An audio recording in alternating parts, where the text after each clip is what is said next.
They found her in a stasis pod.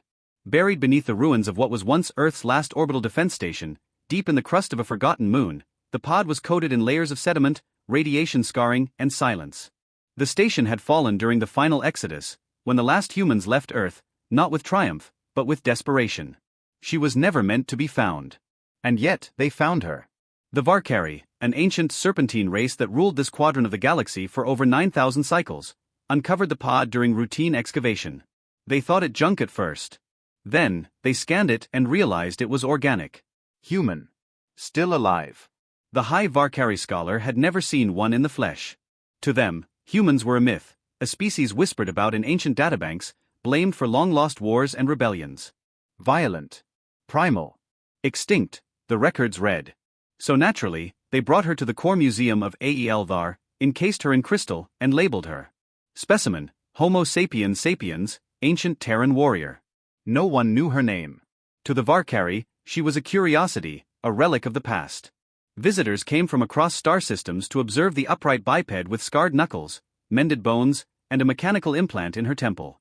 She stood frozen, suspended in time, preserved in a stasis that had lasted for over 6,000 years. They never expected her to wake up. But she did.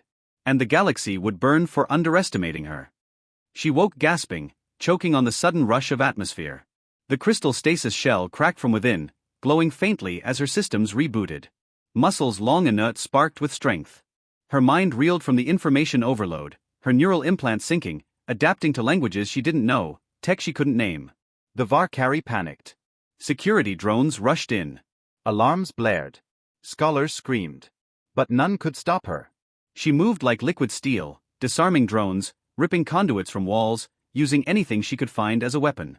The ancient instincts of humanity, adapt, overcome, dominate, came back with terrifying precision.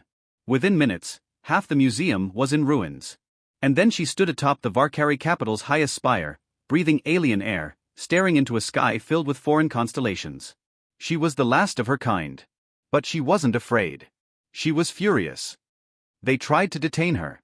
Fleet commanders from 5 systems cornered her in orbit, surrounding her with warships. They demanded her surrender. They threatened disintegration. They issued ultimatums. She didn't respond.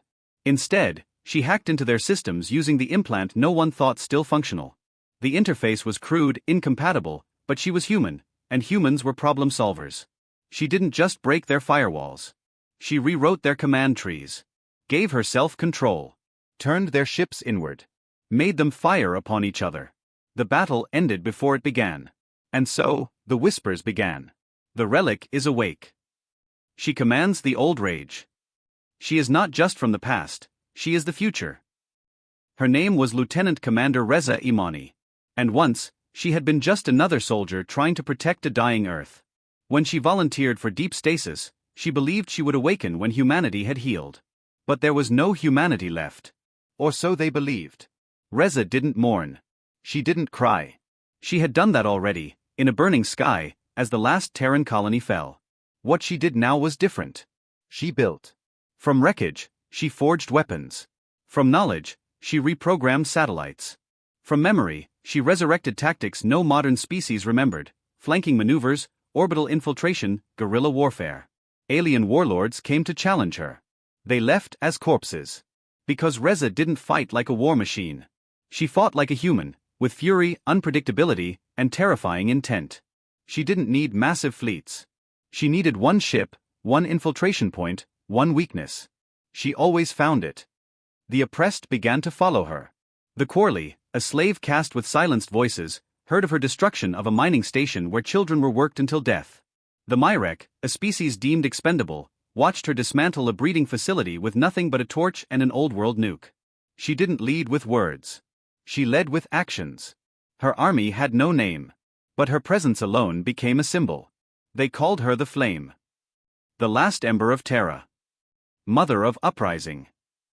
The Varkari Senate issued a planetary bounty on her head, more than any in galactic history. They called her a virus. A danger to order. They still didn't understand. She wasn't just Reza anymore.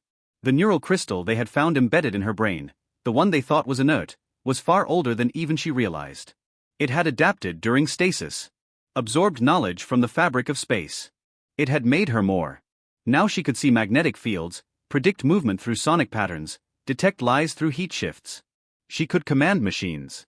They didn't know they had displayed not a relic, but the prototype for humanity's evolution. And she wasn't alone. In her wake, she began to awaken others. Other Terrans in stasis, hidden in old vaults, left adrift in deep space. A forgotten Terran sleeper cell buried in time. Dozens. Then hundreds. Each one reborn stronger, smarter. Together, they were no longer relics. They were resurrection. The final war was not broadcast. It didn't happen in front of galactic audiences. It began in silence, the sudden disappearance of a Varkari war council. The overnight collapse of their central data lattice. The vanishing of an entire sector fleet. Then, her message came. We were your exhibits. Now, we are your extinction. This galaxy no longer belongs to tyrants. It belongs to those who survive, and we are very good at surviving. And she ended the transmission with coordinates: Earth. Reclaimed. Rebuilt. The homeworld they thought lost was now alive, terraformed, shielded, burning with the banners of a reborn species. Humanity had returned. Not as diplomats. Not as victims. As evolution. As vengeance. As future. The Varkari fell. Their temples became Terran academies. Their databanks became human archives. Their fleets were disarmed, reprogrammed, and turned into peacekeeping vessels under Reza's global charter. And the museum where she had once been displayed? It became a monument, not to the past, but to the beginning of a new era. In its center stood a statue. Reza Imani. Not in stasis, not as a specimen, but with eyes made of living crystal, fists of carved stone, and beneath her, from artifact to architect, she reforged tomorrow.